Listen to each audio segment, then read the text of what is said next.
Welcome to the Fem2PC YouTube channel. In this video, we'll install osTicket, an open-source, web-based help desk software that streamlines customer support by converting emails, web forms, and phone calls into organized tickets. It offers features like automated ticket routing, customizable forms, service-level agreement management, making it suitable for small to mid-sized businesses seeking efficient, scalable support solutions.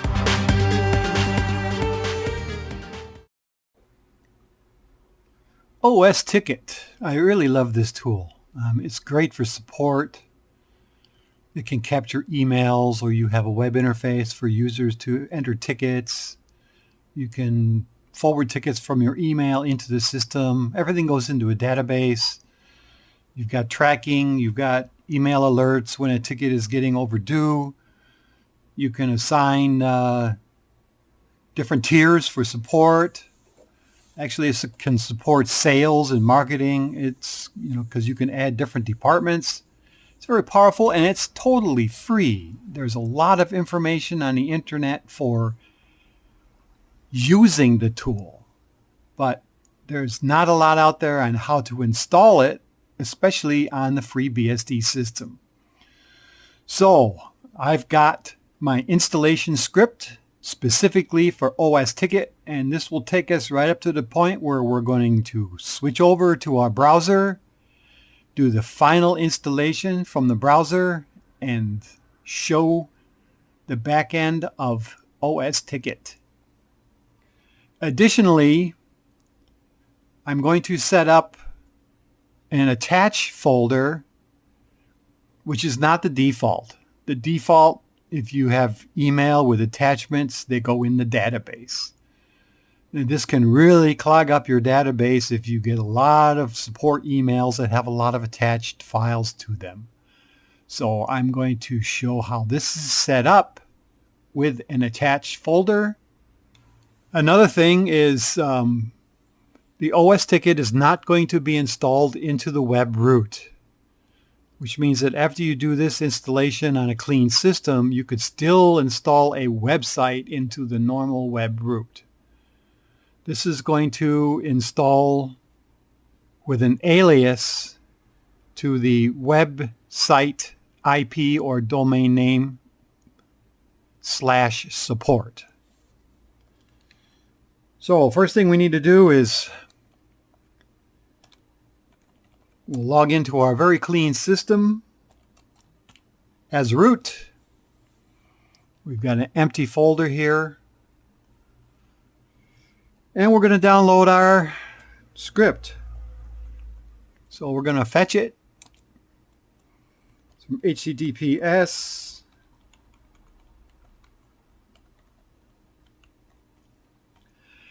And the file is called I for install OST, osTicket, GZ. And we've got it. And we're going to extract it with an extract file, tarxf.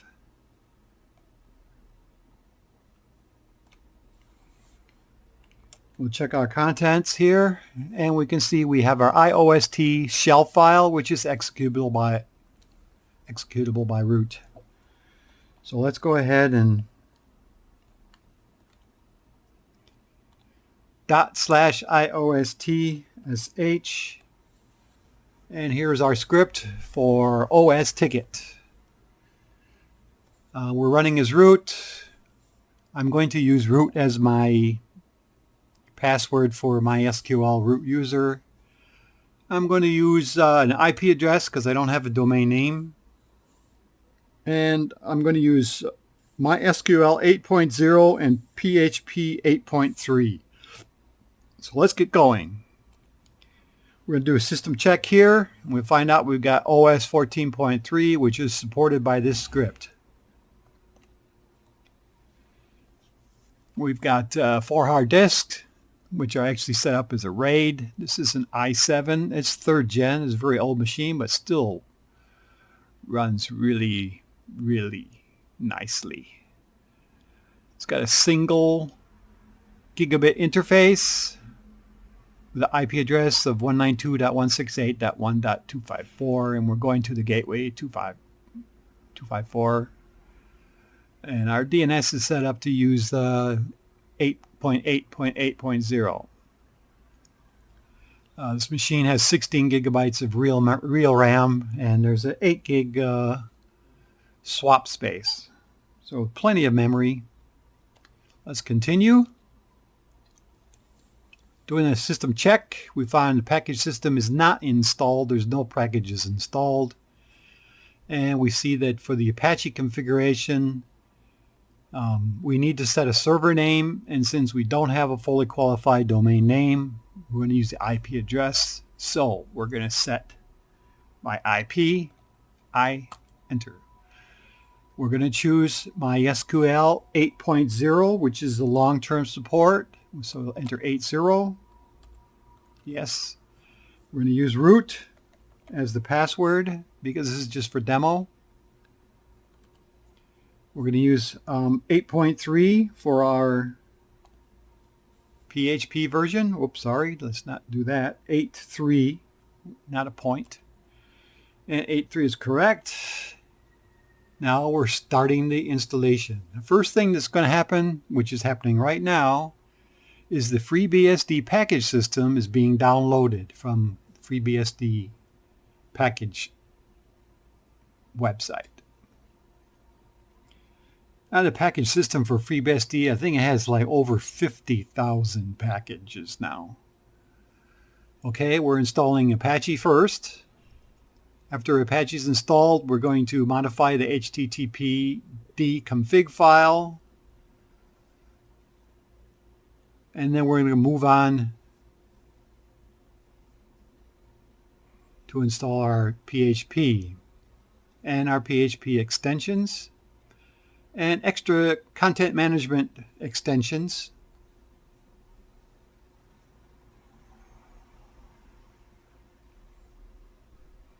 And some of these will take a while to install, so at that point, we're just going to bypass. Now, after the extensions are installed, the script's going to install the mod PHP and restart the Apache server. And we're checking here to be sure the packages were correctly installed. And now we're installing the MySQL server, and it started for the first time, which is building up the default database and the structure on the hard drive. And at that point, it's going to set the root password to root. By default, there is no password for 8.0 server. This doesn't really take that long, so we'll just wait it out. It's less than a minute. And at that point, MySQL is installed and the password's set. Now we're installing Git because we're going to download the osTicket from GitHub. So here it is.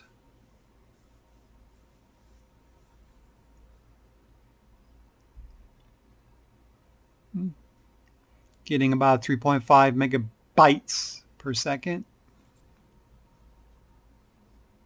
It's decent, although I do have a 1 gigabit internet connection. Okay, looks like all of that is done really quickly. Now, the installation is complete, but here's a note. Remember, the DB name, the database name is osTicket, the DB user is root, and the DB password is root. We're going to need those in the web portion of this installation. So let's continue. And we'll switch to our web.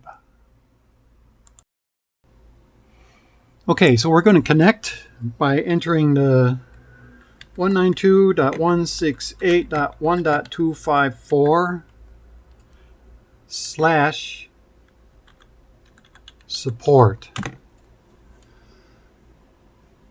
So we can see here that we've all of our prerequisites are checked. So we'll continue. And we're going to give this a help desk name. My help. Use my email address and create a user here. The first user is going to be me.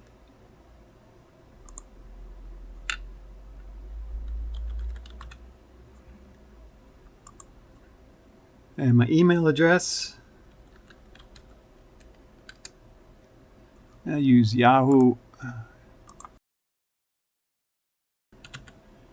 Password. Retype password. And here's where we're using localhost. Here's the database name. Remember, that's osTicket. And the SQL username is root. And the SQL password is root.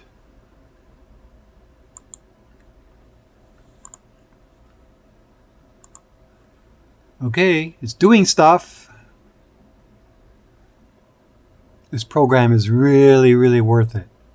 I think right now a lot of what's going on is it's created the database and it's stuffing the schema and the initial data. And it's probably extracting. There we go. So now it says it's been completely set up. Now there's a couple things that we need to do back in our CLI. So we need to remember to do that. We need to change the ostconfig file to 644, making it read-only. And we also are going to need to delete the setup folder.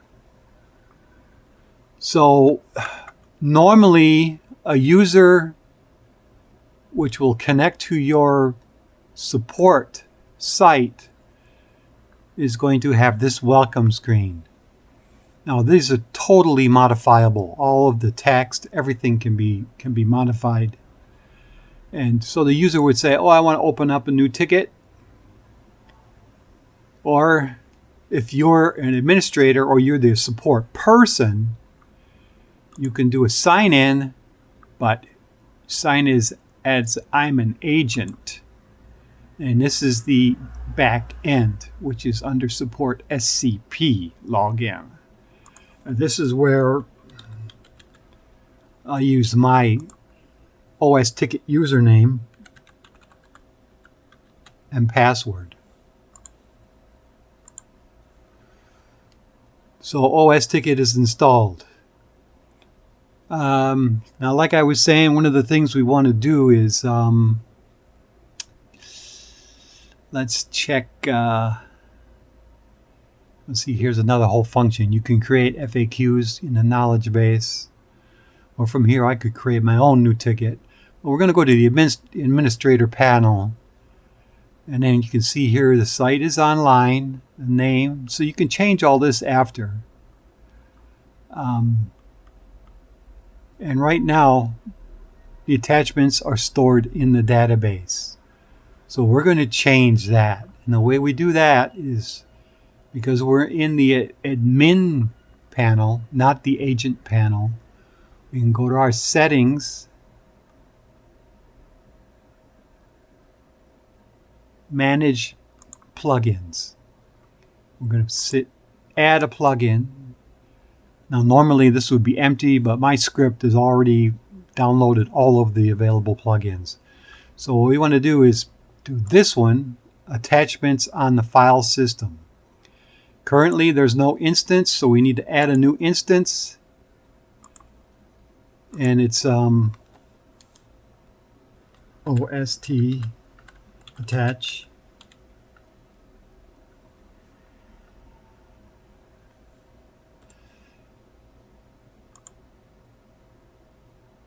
And we're going to go to configuration here. We're going to put a base folder. Now, in FreeBSD, the web is in the user local www Apache 24. And then we have created in the script an OST underline ATTACH folder. So let's add that assistant, and there it is. It's attached. So the plugin's added successfully. Now we can go back here to manage our system settings. Come down here, and we're going to, well, we obviously didn't do it properly. Let's go back to plugins. Attachments on the, yeah, see here.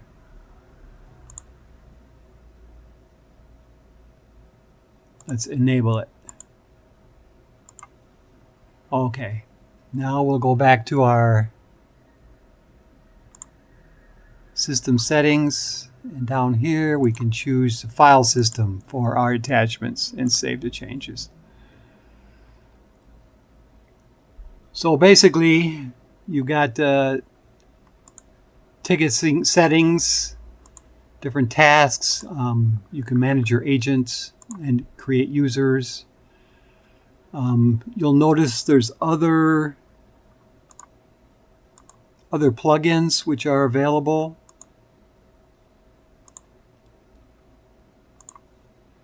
So you've got two-factor authentication or LDAP authentication. I mean, this is what I used before. All of our users that are logged into their Windows machines have access to the ticket system just using their credentials. So these are all different plugins that you can activate. And there's the email settings. I mean, these are alerts and automatic replies. Settings, and you've got a ban list for anybody that's going to mess with you. All of your different templates are available here. The only agent is me. You can see here I can add a photo, put my phone number and extension. I'm an administrator. Notes. So there you have, and you say here, it says for security, delete the setup. So we're going to go back to our console and finish those two things. Back on our server, let's go to the web root at user local www Apache. You can see here, there's the OS attach. And so we're going to go into support. And these are the osTicket files. So there's the setup folder. So we're going to rm-big R setup. So that gets rid of setup, and then we're going to move into our includes, and there's an OST config PHP, and it looks like it's already 644. So the system was already able to set the proper read-only. It's read-write only by root, or no, it's read by root or by the owner. www. And the group wheel, it is only read, and the end user, any user, is only read.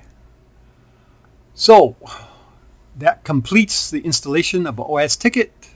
Maybe next is going to be an update of Zabbix 7, which is a very powerful network management tool.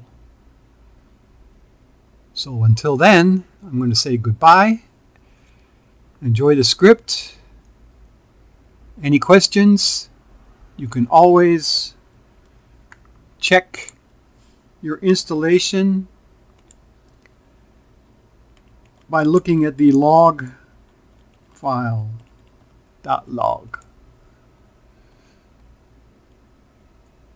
This is showing all of the packages and any errors that would have occurred while they're being installed. Okay, that is it. So, bye-bye.